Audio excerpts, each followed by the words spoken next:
ابراہیم اللہ لا الہ الا ہو اللہ لا الہ الا ہو، میں وہ اللہ ہوں، وہ الہ ہوں، وہ پروردگار ہوں، وہ پالنہار ہوں، وہ مالک کائنات ہوں، وہ بے نیاز شہنشاہ ہوں، الحی القیوم۔ او میرے بندے، ہر وقت مجھ سے مانگا کر، ہر وقت میرے سامنے دامن پھیلایا کر، ہر وقت میرے سامنے جھولی پھیلایا کر، اپنی مشکلوں میں، اپنی ضروریات میں، اپنی حاجتوں میں، اپنی بیماریوں میں، اپنے دکھ دردوں میں، الحی القیوم۔ مجھ خدا کو پکارا کر، مجھے بلایا کر، میرا نام لیا کر، مجھے صد مارا کر، اس لیے الحی القیوم، میں زندہ ہوں۔ اور لوگوں یاد رکھو، جس کو موت آ جائے وہ حاجت روا ہو نہیں سکتا۔ یہ بات میں نے نہیں بنائی، اللہ پاک نے خود فرما دیا۔ اور لوگوں جو خود فانی وہ تجھے کیسے باقی رکھے گا؟ جو خود لاکھوں من مٹی کے نیچے جا پڑا وہ تیرے دکھ درد کا مالک کیسے بن گیا؟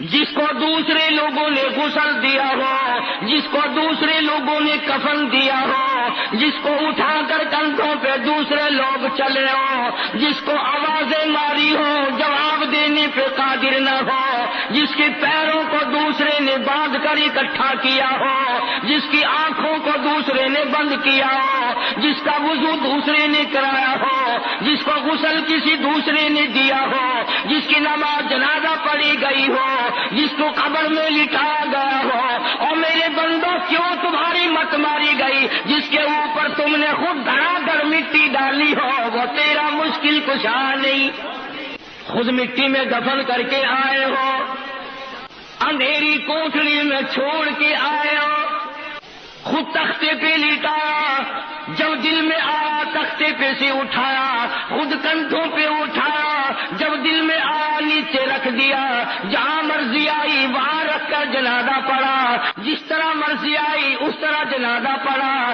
جس طرح کی قبر تمہاری مرضی آئی جہاں مرضی آئی وہاں بنایا۔ اور میرے بندوں، جو اپنی قبر بنانے پہ قادر نہیں، جو اپنی نماز جنازے پہ قادر نہیں، جو اپنے غسل کفن دفن پہ قادر نہیں، جو اپنے تختے پہ لیٹ کر اٹھنے پہ قادر نہیں، وہ تیری مشکل کشائی حاجت روائی کیسے کرے گا؟ فرمایا الحی القیوم۔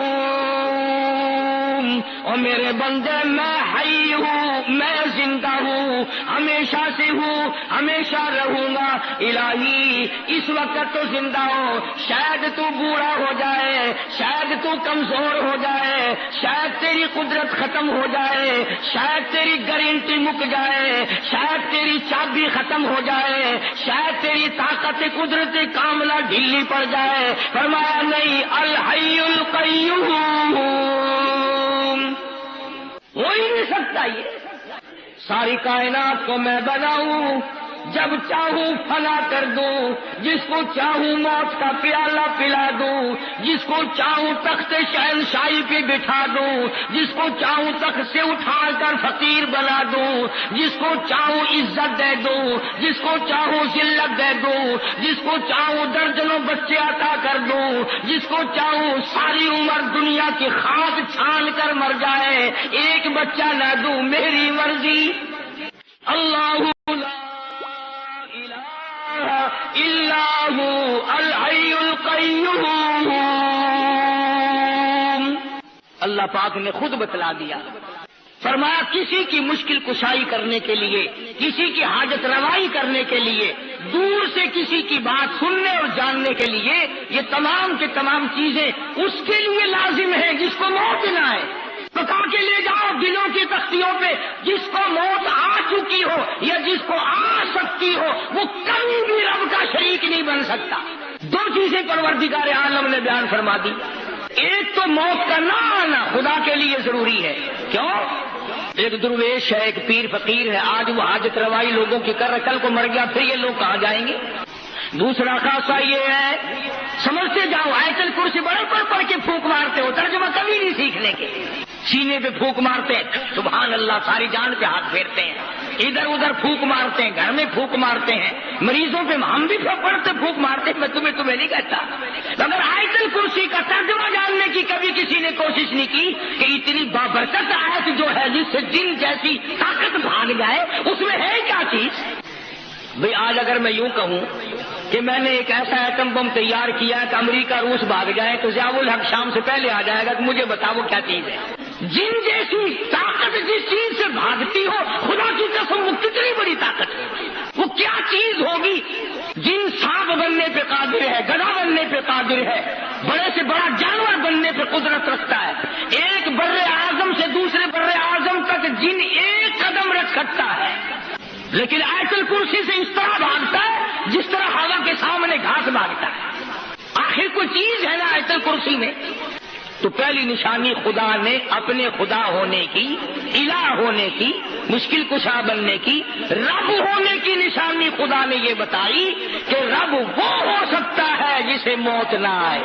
دوسرا نمبر، خداوند کریم نے فرما دیا میرے بندو اگر تمہیں میری ذات سمجھ نہیں آتی چلو میں سمجھاتا ہوں، لا تأخذہ سنۃ ولا نوم، لا تأخذہ سنۃ ولا نوم۔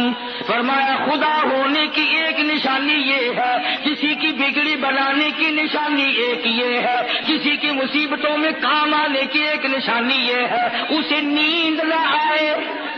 اپنے اپنے گھروں میں الحمدللہ تم سارے مسلمان ہو، تمہارے گھروں میں قرآن کریم رکھے ہوئے ہیں، ترجمے جا کر کے ضرور دیکھنا۔ فرمایا دوسری نشانی الہ کی، معبود کی، رب ہونے کی یہ ہے کہ اسے نیند کبھی نہ آتی ہو۔ اور یہاں تو کتنا ہی بڑا درویش ہو، ڈاکٹر کو کہتا ہے ڈاکٹر صاحب بڑی تکلیف ہے، بڑی بیماری ہے، بخار ہے کہ نہیں، نزلہ ہے کہ نہیں، کھانسی ہے نہیں، بدن میں کسی جگہ درد ہے کہ نہیں، بہت بڑی بیماری ہے کہ کیا بیماری ہے؟ نیند نہیں آتی۔ ہر آدمی کہتا ہے مجھے بڑی تکلیف ہے، نیند نہیں آتی، خواب آور گولیاں کھاتا ہوں تب نیند آتی ہے۔ پتا چلا کہ جو بندہ ہے بندہ وہ نیند کے بغیر زندہ نہیں رہ سکتا۔ اللہ پاک نے فرمایا جو نیند کرتا ہو وہ کسی کی حاجت روائی کیسے کرے گا؟ کیوں؟ ادھر یہ سویا ہوا ہے، ادھر مصیبتوں والے پکار رہے ہیں، پھر وہ تو مارے گئے۔ جسے نیند آئے وہ نہیں الہ ہو سکتا۔ لا الہ الا اللہ محمد رسول اللہ کا مطلب بھی یہ ہے کہ الہ وہ ہے کہ نہ وہ اسے موت آئے اور نہ وہ اپنی جگہ سے ہل سکتا ہو، نہ وہ کسی سے ہینا ہو۔ اور دوسری نشانی یہ بتلائی آیت الکرسی میں قرآن کریم میں اللہ پاک نے کہ اسے نیند نہ آتی ہو۔